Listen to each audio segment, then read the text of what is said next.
I'm a licensed psychologist with 30 years of clinical experience. Ask me anything. Why do I feel guilty for saying no to people?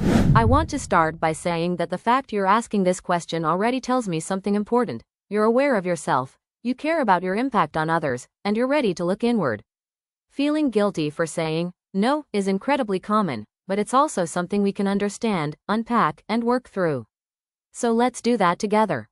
First, let's acknowledge something that might not be obvious. Guilt itself is not a sign that you're doing something wrong. It's a social emotion. Anthropologists and psychologists have shown that humans evolved in cooperative groups, and our brains developed emotions like guilt to help maintain those bonds. Guilt is your internal alarm system saying, if I refuse, will it hurt my connection with this person? That's the protective function. It's natural, it's useful, it's human, but here's the tricky part.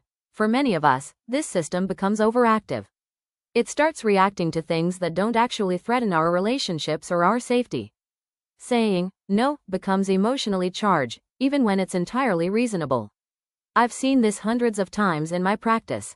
For example, I worked with a woman, let's call her Maria, in her early 30s. Maria was constantly overwhelmed because she said yes to almost everything. A colleague asked her to help with a project she didn't have time for, a friend asked her to drive across town late at night, her mother asked her to run errands. Every time, her automatic answer was yes. And afterward, she felt guilty, deeply guilty, as if she had failed someone or been unkind. Over time, this pattern led to chronic stress, exhaustion, and a sense that her own life wasn't hers. So why does this happen? Often, it's rooted in early experiences. Many people who struggle to say no learned as children that love, approval, or attention was conditional. Not necessarily in a dramatic or traumatic way, sometimes very subtly. I remember working with a man named John in his 40s. His parents were stable, supportive, and normal by all accounts. Yet, in every family situation, John became the peacekeeper.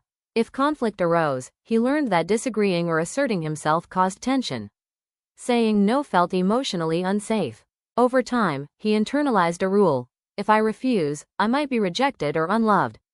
That rule is powerful because it's not conscious. It runs quietly in the background, shaping every interaction. Developmental psychology research supports this. Studies show that children who are consistently attuned to others' emotional states, the ones who adapt, accommodate, and monitor to keep peace, often develop a heightened guilt response in adulthood. Kearns and Brumeriu, 2014. Their nervous system becomes hypervigilant.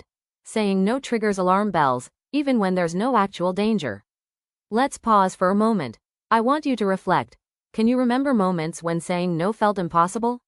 The answer is often hidden in early experiences, sometimes even before we could articulate them. Our brains are wired to survive social connection, and early adaptations can linger decades later.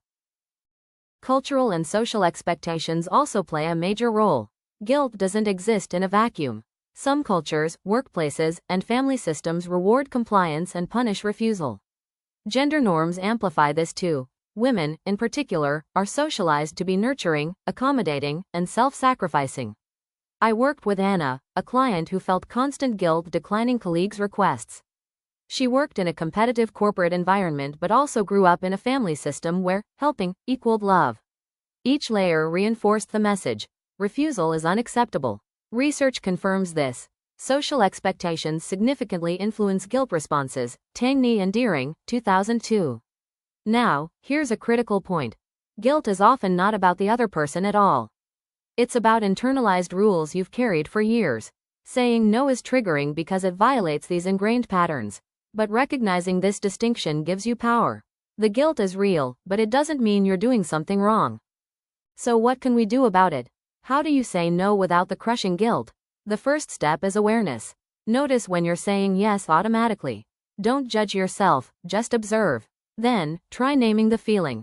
I feel guilty about saying no, and that's okay. Giving your emotion a name reduces its power and creates distance between you and the feeling. Next, reframe the guilt. Guilt is often your brain's way of showing you that you care, not that you're failing. Saying no is not a moral failing, it's an expression of boundaries. And boundaries are essential for healthy relationships. In fact, without them, your yes loses meaning. I always suggest starting small. Practice saying no in low-risk situations. This could be declining a minor favor or postponing a decision. I can't do this right now. Notice the guilt arise. Sit with it. Breathe. Recognize that nothing catastrophic happens. The relationship doesn't crumble. Your value doesn't disappear. Over time, your nervous system learns that saying no is safe. Let me give you another example. Maria, the woman I mentioned earlier, started practicing small refusals at work. At first, her chest tightened and guilt flooded in. She worried she would be judged, disliked, or abandoned. But she noticed something. Nothing bad happened. No one hated her. Her relationships remained intact. Gradually, her nervous system recalibrated, and she could refuse larger requests without fear. Language matters too. Neutral phrasing reduces guilt. I'm unable to commit right now, or I can't take that on at the moment, instead of over-explaining or apologizing excessively. Over-explaining can feed guilt and reinforce the old pattern of people-pleasing. Another key is understanding why you're saying yes. Ask yourself, is this yes coming from desire, obligation, fear, or habit? Many people confuse compliance with kindness. True kindness can coexist with boundaries. Saying no is actually kind, to yourself and, often, to the other person as well, because it's honest and clear. I want to pause here and remind you, this process takes time. If you've spent years prioritizing others, your internal signals might feel unfamiliar or unreliable. That's normal. You're learning to trust your own feelings again. And as you practice, the knot of guilt loosens. Your nervous system begins to recognize safety, and your yeses and nos start to reflect your authentic self. Finally, understand that guilt is not permanent. Feeling it doesn't mean you're broken. It means you're human, and you've been carrying learned patterns. Every time you honor your needs, every time you say no with awareness and compassion, you retrain your brain. You show yourself that your boundaries matter. And that, over time, transforms your relationships, your self-esteem, and your emotional well-being.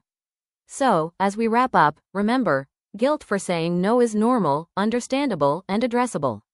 It signals your capacity to care, but it does not define your morality.